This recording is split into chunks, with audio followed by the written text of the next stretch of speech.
മുഖം കഴുകിയവൾ പതിയെ പതിയെ നടന്നതെന്നു തണലായി ദേവന്റെ അരികിലെന്നും കൊഞ്ചിക്കുഴഞ്ഞവൾ കുടുങ്ങി നിന്നു. പാടവരം പിന്നറ്റത്ത് തമ്പ്രാൻ ചിരിയോടെ കളിയായി അടുത്തു വന്നു. ചിരുത പെണ്ണിനെ നോക്കി നിന്നു. ആ അഴകിൽ തമ്പ്രാൻ മയങ്ങി നിന്നു.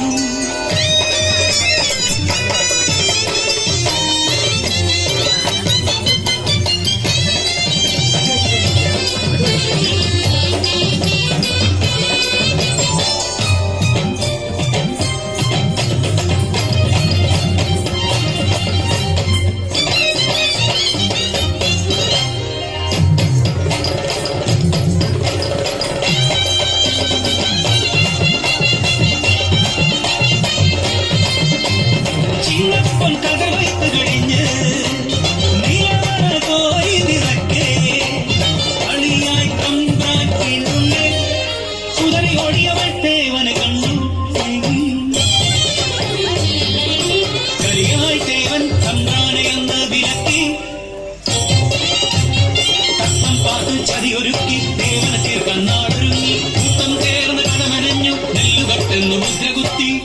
നാട്ടുകൂട്ടം ചേർന്ന് ദേവനെ ആറ്റിൽ മുക്കി താഴ്ത്തി.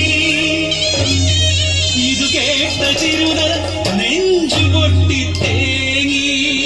ദൈവഹിതമോ നീജ ചിന്തയോ ഒളികണ്ണ തമ്പ്രാനെ വിളിച്ചു. അവൾ പകയോടെ ചിരിതൂകി നിന്നു. കൊതിയോടെ തമ്പ്രാൻ അരികിലെത്തി. കയ്യിൽ കരുതിയ കൈവാണുമായി തമ്പ്രാനെ ആഞ്ഞുവെട്ടി. പിടയുന്ന തമ്പ്രാനെ മതിമറന്നവൾ പകയോടെ നോക്കി നിന്നു.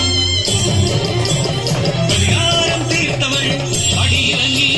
തമ്പ്രാന്റെ കൂട്ടാളർ തേടിയലഞ്ഞു. കണ്ണീരാട്ടിൻ പക്കത്ത് ദേവനെ ഓർത്തവൾ ഇടനെഞ്ചു പൊട്ടി തേങ്ങി. പകയോടെ വന്നവർ കടന്നു പിടിച്ചു. ക്രൂരമായി മർദ്ദിച്ചവളെ ഒരു കയറാൽ ആ മാവിൻ കൊമ്പത്ത് അവളെ കെട്ടി തൂക്കിയിട്ടു.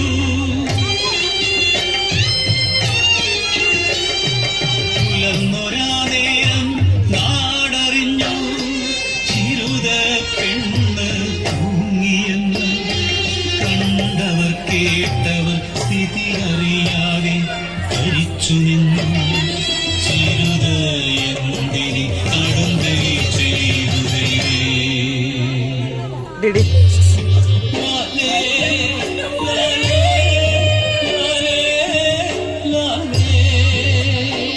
ചന്തുള്ള ചിരുതേ പെണ്ണേ നീ ചിമ്പട്ടു പുതച്ചുറങ്ങ.